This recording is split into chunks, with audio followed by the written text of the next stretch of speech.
ભુજમાં હમીરસરના કાંઠે મહિલા સશક્તિકરણ પખવાડિયાની ઉજવણીનો વિધિવત પ્રારંભ કરવામાં આવ્યો હતો।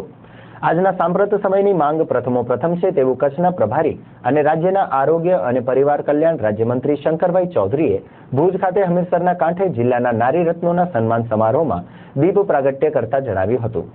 આ સન્માન કાર્યક્રમમાં જિલ્લા કલેક્ટર મહેન્દ્ર પટેલે મહિલા સશક્તિકરણ પખવાડિયા દરમિયાન જિલ્લામાં આયોજિત અનેકવિધ રાખી મેળો તથા મહિલા સશક્તિકરણ શિબિરો જેવા કાર્યક્રમોની આછેરી ઝલક આપી મહિલા પખવાડિયાના શુભારંભે આજે ભુજ ખાતે મહિલા સશક્તિકરણ માર્ચ પાસ્ટમાં ઉપસ્થિત મહિલા કર્મીઓ, વિવિધ મહિલા સંગઠનો, પોલીસ દળ, બીએસએફની મહિલાઓ, જિલ્લાની માધ્યમિક શાળાની વિદ્યાર્થીનીઓ, સખી મંડળો, આંગણવાડીની બહેનોનો અભિનંદનની વર્ષા કરતા ઉપસ્થિત મોટી સંખ્યામાં બહેનો તરુણીઓ જરૂર કંઈક વિશિષ્ટ બનવાની પ્રેરણા મેળવશે તેવો આત્મવિશ્વાસ વ્યક્ત કર્યો હતો।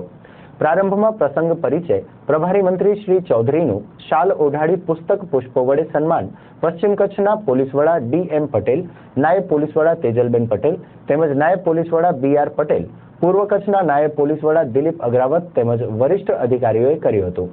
આ પ્રસંગે જિલ્લા પંચાયતના પ્રમુખ ત્રિકમભાઈ છાંગા, ધારાસભ્યો પંકજભાઈ મહેતા, વાસણભાઈ આહિર, રમેશભાઈ મહેશ્વરી, ભુજના નગર અધ્યક્ષા હેમલતાબેન ગોર, આર્મી બ્રિગેડિયર શ્રી વશિષ્ઠ, બીએસએફના ડીઆઈજી પોલીસ ડીઆઈજી એ.કે. જાડેજા સહિતના ઉપસ્થિત રહ્યા હતા।